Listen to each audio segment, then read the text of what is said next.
आज सातारा जिल्हा परिषद आणि सर्व पंचायत समिती 11 पंचायत समितीचा निकाल लागला.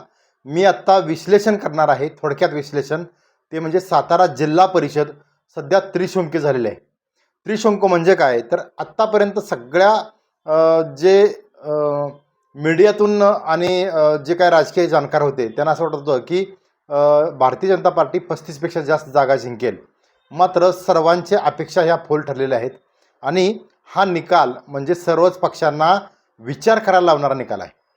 म्हणजेच काय 65 जिल्हा परिषद ज्या जागा आहेत या जागामध्ये महायुतीमध्ये त्रिशंकू परिस्थिती निर्माण झालेली आहे. कोणताही एक पक्ष या ठिकाणी सत्ता स्थापन करू शकत नाही. आता सध्या काय आता अपडेट जे आत्ता आले आहेत मला 7 वाजता जे अपडेट आलेत 65 जिल्हा परिषद गटातले ते असे आहेत. भाजपा 27, राष्ट्रवादी 20, शिवसेना 15, काँग्रेस 1 आणि अपक्ष 2. म्हणजे 33पेक्षा जास्त जागा कुणालाही नाहीत. सगळ्यात मोठा पक्ष झालेला आहे तो म्हणजे भारतीय जनता पार्टी. भारतीय जनता पार्टीला 27 जागा मिळालेल्या आहेत. अगदी 2 जरी अपक्षाने पाठिंबा दिला तरी 29 जागा संख्या होती. म्हणजे तरीही भाजपला अजूनही 4 सदस्य कमी पडत आहेत. मात्र कोरेगाव खटावमधून जरी महेश शिंदेने पाठिंबा दिला काही नाही तरी पण ती गोळाबेरीज होत नाही. म्हणजेच काय एक तर महायुती म्हणून भाजपा, राष्ट्रवादी आणि शिवसेना या तिन्ही पक्षांना एकत्र करून महायुतीचा जिल्हा परिषद वर सत्ता आणावी लागेल. आता मी तुम्हाला सांगणार आहे की प्रत्येक जिल्ह्यात कशा पद्धतीनं आणि कुणाचे उमेदवार निवडून आले. मात्र त्याच्या अगोदर सांगतो भाजपचा वारू जो आहे ना तो प्रचंड प्रमाणात रोखण्यात राष्ट्रवादीला यश आलेलं आहे. सगळ्याचं विश्लेषण आपण निवांत उद्या परवा करणार आहोत. मात्र सध्या विश्लेषण करतोय ते म्हणजे सातारा जिल्हा त्रिशंकू आलेले आहे आणि जयकुमार गोरे यांना जोरदार बसलेला धक्का. रणजितसाई नाईक निंबाळकर आलेले जमिनीवर आलेले आहेत. याचबरोबर कराड दक्षिणमध्ये सुद्धा एका जागेवर अतुल भोसले यांना सुद्धा पराभव पत्करावा लागला. म्हणजे कारवेसारखा जो बालेकिल्ला होता हा कारवेसारखा बालेकिल्ला गमावा लागला. वारुंजीमध्ये सुद्धा राष्ट्रवादीनं प्रवेश केलेला आहे. म्हणजे एकंदरीत काय तर 65 जिल्हा परिषद गटामध्ये सध्या शिवेंद्रसिंहराजे भोसले यांना सुद्धा मोठा झटका बसलेला आहे. सातारामध्ये 8 पैकी 5 भाजप जिंकलेला आहे. सातारामध्ये लिंब, कोडोली, कारी, शेंद्रे आणि नागठाणे. त्यानंतर राष्ट्रवादी 2 ठिकाणी जिंकलेला आहे, पाटखळ आणि खेडमध्ये. त्यानंतर शिवसेना आणि माफ करा इतर वर्णे म्हणजे स्वाभिमानी शेतकरी संघटना हे वर्णेमध्ये 1 ठिकाणी जिंकलेलं आहे. म्हणजे सातारा तालुक्यात 5 ठिकाणी भाजप, 2 राष्ट्रवादी आणि 1 अपक्ष. मग इतर जावली तालुक्यात 3 जागा होत्या. 3 पैकी 2 भाजपा आणि 1 शिवसेना. 2 भाजपा कुठल्या आहेत मसवे आणि कुडाळ. तर राष्ट्रवादीला शिवसेना हा शिवसेनेनं कुसुंबी हा गट जिंकलेला आहे. वाईमध्ये सुद्धा मकरंद पाटील यांच्या बालेकिल्ल्यात भाजपा 1 आणि राष्ट्रवादी 3. 1 कोणतं भाजपा तर भुईंची जी सीट आहे ती जिंकलेली आहे भाजपा आणि राष्ट्रवादी 3 कोणत्या तर यशवंतनगर, बावधन आणि ओझरडे. महाबळेश्वर तालुक्यात 2 ज्या जागा होत्या त्या 2 पैकी 1 राष्ट्रवादी 1 शिवसेना. खंडाळा तालुक्यात 3 जागा आहेत त्यापैकी 1 शिरवळची जागा भाजपने जिंकलेली आहे आणि भादे आणि खेड बुद्रुक ह्या राष्ट्रवादीने जिंकलेल्या आहेत. फलटण तालुक्यात 8 जागा आहेत. 8 पैकी 2 भाजपा आणि राष्ट्रवादी 1 आणि शिवसेना 5 अशा जागा जिंकलेल्या आहेत.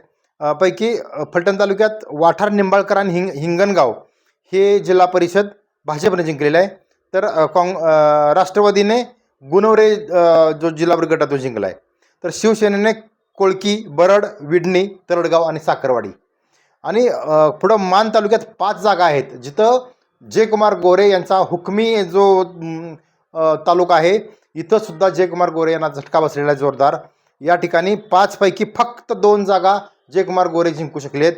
आंधळी आणि बिदाल या म्हणजे त्यांचाच फक्त गट ते जिंकू शकलेले आहेत. राष्ट्रवादीच्या 3 जागा जिंकलेल्या आहेत. कुकुडवाड, मार्डी आणि गोंदवले बुद्रुक या राष्ट्रवादीनं जागा जिंकलेल्या आहेत. खटाव तालुक्यात 7 जागा आहेत. 7 जागापैकी 4 जागा भाजपनं जिंकल्या आहेत आणि 3 जागा राष्ट्रवादीने जिंकलेत. भाजपनं कोणत्या जिंकल्या ते सांगतो. खटाव, पुसेसावळी, कातर खटाव, आणि मायनी या 4 जागा भाजपनं जिंकल्या. तर औंधमध्ये राष्ट्रवादीने 3 जिंकल्या. औंध, बुध आणि निमसोड या जागा राष्ट्रवादीने जिंकलेल्या आहेत. म्हणजे जयकुमार गोरेच्या पॉकेटमध्ये इतका मोठ्या प्रमाणात इतका लॉस होईल असं भाजपला कधीच वाटलं नव्हतं. म्हणजे या सर्व सत्तेपासून दूर राहायला जयकुमार गोरेंची ताकद कमी पडली आहे खरं तर. कोरेगावच्या 6 जागा आहेत. 6मध्ये भाजप, फक्त पिंपोडे बुद्रुकमध्ये भाजप निवडून आलेला आहे. राष्ट्रवादीनं 3 जागा जिंकलेल्या आहेत. वाटरा स्टेशन, एकंबे आणि वाटरा किरोली. शिवसेनेनं 2 जागा जिंकलेल्या आहेत. सातार रोड आणि कुमठे ह्या 2 जागा शिवसेनेने जिंकलेल्या आहेत. आता कराडमध्ये 12 जिल्हा परिषद गट आहेत. या 12 जिल्हा परिषद गटामध्ये भारतीय जनता पार्टीचे जिल्हाध्यक्ष अतुल भोसले आणि आमदार मनोज घोरपडे यांनी मात्र हा बुरुज वाचवण्याचा प्रयत्न केलेला आहे. 12पैकी 8 जागा या भाजपनं जिंकलेल्या आहेत. सैदापूर, तांबवे, विंग, रेठरे, काले, पाल, मसूर आणि उमरज या जागा 8 जागा भाजपनं जिंकलेल्या आहेत. काँग्रेसनं या ठिकाणी 1 जागा जिंकलेली आहे वारुंजीची. आणि राष्ट्रवादी काँग्रेसनी 2 जागा जिंकलेल्या आहेत, येळगाव आणि कारवे. आणि त्यानंतर शरद पवार यांच्या गटाला इथं कराडमध्ये एकही जिल्हा परिषद गट मिळाला नाही. याचबरोबर अपक्ष कोपर्डे हवेली एक अपक्ष, म्हणजे हे अपक्ष अर्थातच भाजपचे अपक्ष म्हणून हे रामकृष्ण वेताळांची जागा आहे. पाटणच्या 7 जागा आहेत. 7पैकी 1च फक्त भाजपला जिंकता आली आणि 6 शिवसेनेनं जिंकलेल्या आहेत. भाजपनं फक्त मांगशी जिल्हा परिषद गट जिंकू शकलं.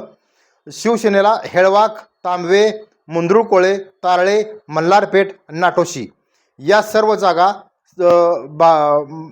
शिवसेनेने जिंकलेल्या आहेत. म्हणजे एकंदरीत काय तर भारतीय जनता पार्टीनं 27 जे एकूण 65पैकी 27 जागा जिंकलेल्या आहेत.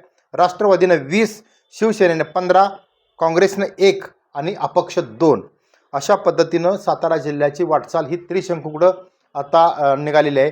27 जागा असल्यामुळं भाजप काही करू शकत नाही, कारण 5 सदस्य त्यांना पाहिजेत. पैकी 2 अपक्षाने जरी पाठिंबा दिला तरी 29 होतात. म्हणजे अजून 4 सदस्य आणायचे कुठून हा मोठा प्रश्न भाजप पुढं आहे. मात्र ही निवडणूक भाजपसाठी बरंच काय शिकवून देणारी ही निवडणूक आहे. कारण दिग्गज जे आहेत म्हणजे शिवेंद्रराजे भोसले यांनासुद्धा मतदारांनी झटका दिलेला आहे. आणि सगळ्यात मोठा झटका दिलेला आहे तो म्हणजे जयकुमार गोरे यांना.